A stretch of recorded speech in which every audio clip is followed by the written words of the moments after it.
शांति। आज 8 मार्च 2024 के महावाक्य का मनन चिंतन में प्यारे मीठे बाप दादाजी ने कहा कि बाप की सकाश लेने के लिए खुशबूदार फूल बनो। बाबा खुशबूदार फूल उन बच्चों को कह रहे हैं जो रोज सवेरे उठकर मीठे मीठे बाबा को मीठी मीठी याद प्यार भेजते हैं, बेहद प्रेम से याद करते हैं बाबा को। तो जो जितने प्रेम से मीठी याद में बाबा की याद में डूबेगा, उसकी खुशबू उतनी ही दूर दूर तक फैलेगी, उतना ही वो खुशबूदार फूल बनता जाएगा। फिर आज के प्रश्न उत्तर में प्रश्न था कि बाबा किन बच्चों को याद करते हैं। बाबा को तो सारे बच्चे ही याद करेंगे, पर बाबा भी किन्हीं बच्चों को याद करते हैं। तो बाबा कहते हैं जो बहुत मीठे हैं, और उन बच्चों को जो मीठे हैं जिनको सर्विस के सिवाय कुछ सूझता ही नहीं, और अति प्रेम से, बेहद प्रेम से बाबा को याद करते हैं, और याद करते करते प्रेम के आंसू आने लग जाते हैं, खुशी के आंसू आने लग जाते हैं, झूम जाते हैं बाबा की याद में। कहीं पे भी कोई भी सर्विस अगर उनको मिलती है तो हर क्षण हर वक्त सर्विस के लिए तत्पर रहते हैं कि कैसे और आत्माओं का कल्याण करूं, कैसे बाबा का मैसेज सब आत्माओं तक पहुंचाऊं। जहां जो सर्विस मिली, मनसा वाचा कर्मणा, तन मन धन, सब उसमें लगे रहते हैं। उन बच्चों को बाप भी याद करते हैं। तो हम सब बच्चों को वो बच्चा बनना है जिसको मीठे मीठे बाबा भी याद करते हैं। अपना तन मन धन, संकल्प श्वास, मनसा वाचा कर्मणा, सब बाबा के निमित्त हो, बाबा की मीठी मीठी याद हो। कोई भी स्थूल सूक्ष्म सेवा करें, बाबा के निमित्त, बाबा करा रहा है। कोई भी बहाना हो उसमें बाबा आ जाए, कोई भी बात हो उसमें बाबा आ जाए। क्योंकि सकार में भी अगर हम देखते हैं, किसी के 4 बच्चे हैं तो माँ बाप उस बच्चे को याद करते हैं जो माँ बाप की बात को मानता है, जो हमेशा सेवा में तत्पर रहता है। अगर किसी कंपनी में, सरकारी महकमे में जो जिम्मेवार होता है, उसी को काम सौंपा जाता है।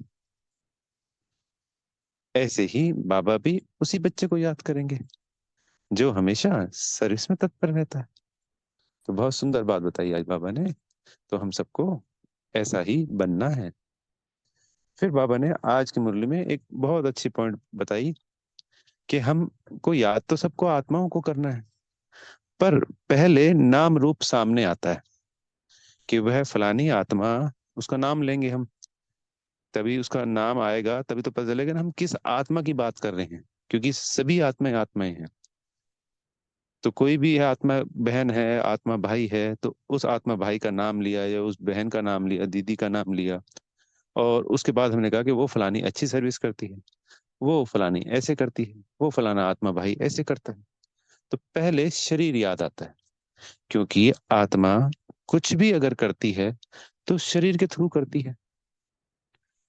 करने वाली मुख्य आत्मा ही है, पर करना सिर्फ शरीर के द्वारा है। बिना शरीर के तो कोई कर ही नहीं सकता। तो हमेशा पहले नाम रूप फ्रंट में आएगा। इसका महत्व उतना नहीं है कि पहले आत्मा से पहले ही ये शरीर है। ये सिर्फ इस बात की समझानी है कि उस आत्मा को याद करने के लिए भी वो नाम रूप एक बार याद करना पड़ता है। तात्पर्य सिर्फ इतना ही है।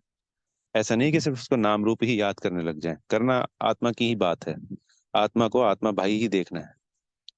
पर चूंकि हम किसी आत्मा की बात कर रहे हैं तो पहले उसका नाम रूप ऑटोमेटिकली फ्रंट में आ जाता है। फिर बाबा ने कहा कि हम सब हैं पुरुषोत्तम संगम युग पर संसार की आत्माएं हैं कलयुग में, वो सभी गिरती कला में है। दिन पर दिन तमो प्रधानता बढ़ती जा रही है और हम सतो प्रधानता की तरफ बढ़ रहे हैं। तो हम ऊंचाई की तरफ जा रहे हैं, वो नीचे तरफ आ रहे हैं।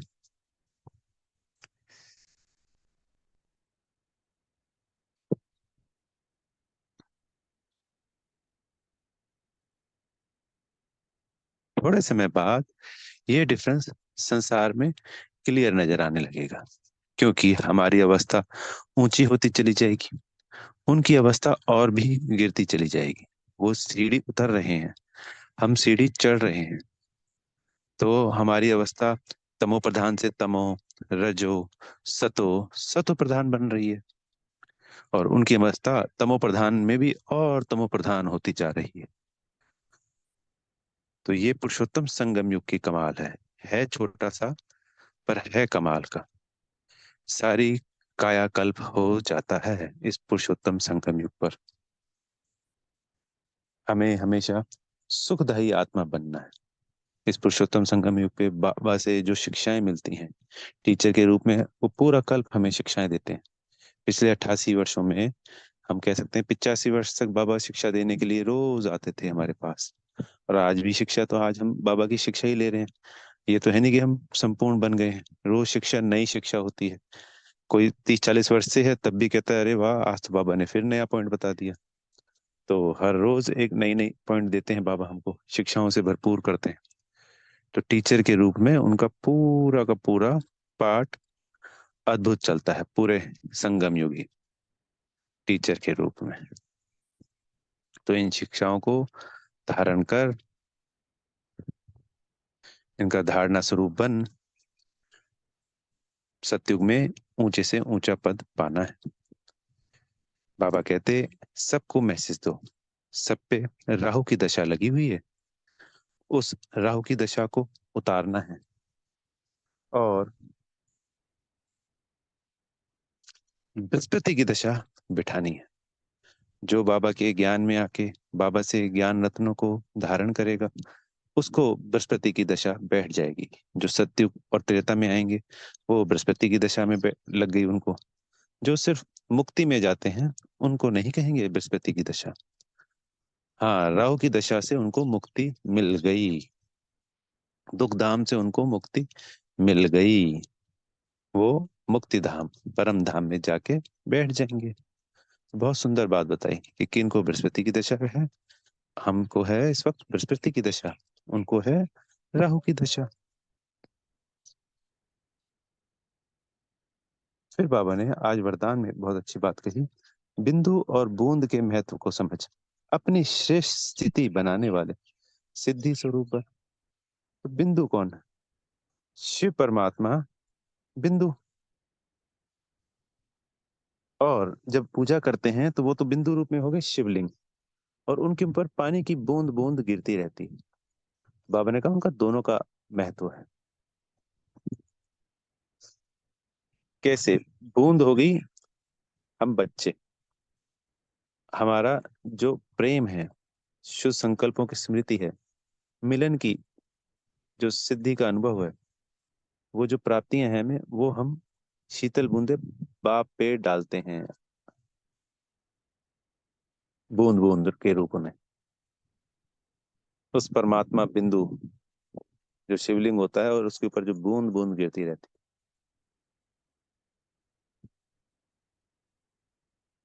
तो अपनी सब प्राप्तियों की, जैसे बाबा से हम सब कुछ प्राप्तियां लेते हैं ना, ऐसे ही अपनी प्राप्तियां बूंद बूंद के रूप में बाबा को देते जाओ, समर्पण करते जाओ, बाबा को अर्पित करते जाओ। इससे हमारी स्थिति श्रेष्ठ बन जाती है। और इसी का यादगार बूंद बूंद के रूप में दिखाया जाता है कि शिवलिंग के ऊपर एक मटका रख दिया जाता है, जिसपे बूंद पूरे दिन उस शिव परमात्मा पे टपकती रहती है, टपकती रहती है।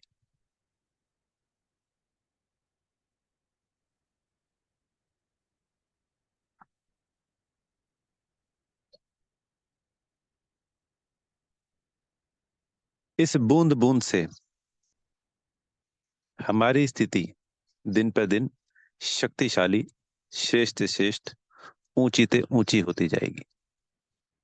तो जो कुछ भी समर्थ संकल्प हैं, श्रेष्ठ संकल्प हैं, प्राप्तियां हैं, बूंद बूंद के रूप में मीठे मीठे बाबा को देते जाओ। फिर बाबा ने आज स्लोगन में बताया कि ज्यादा बोलने से दिमाग की एनर्जी कम हो जाती है, इसलिए शॉर्ट बोलो और स्वीट मीठा बोलो, थोड़ा बोलो और मीठा बोलो। क्योंकि सबसे ज्यादा एनर्जी दो कर्मेंद्रियों से हमारी वेस्ट होती है, एक नैनो से और एक मुख के बोलने से। तो मुख के द्वारा हम जितना व्यर्थ बोलते हैं, हमारा एनर्जी का लेवल कम होता चला जाता है। इसलिए हमेशा बाबा मौन की बात करते हैं। मौन का तात्पर्य कम बोलना और धीरे बोलना, जितना जरूरत है उतना बोलना। अच्छा। ओम शांति। बेहद का शुक्रिया प्यारे मीठे बाप दादाजी का, बेहद का शुक्रिया।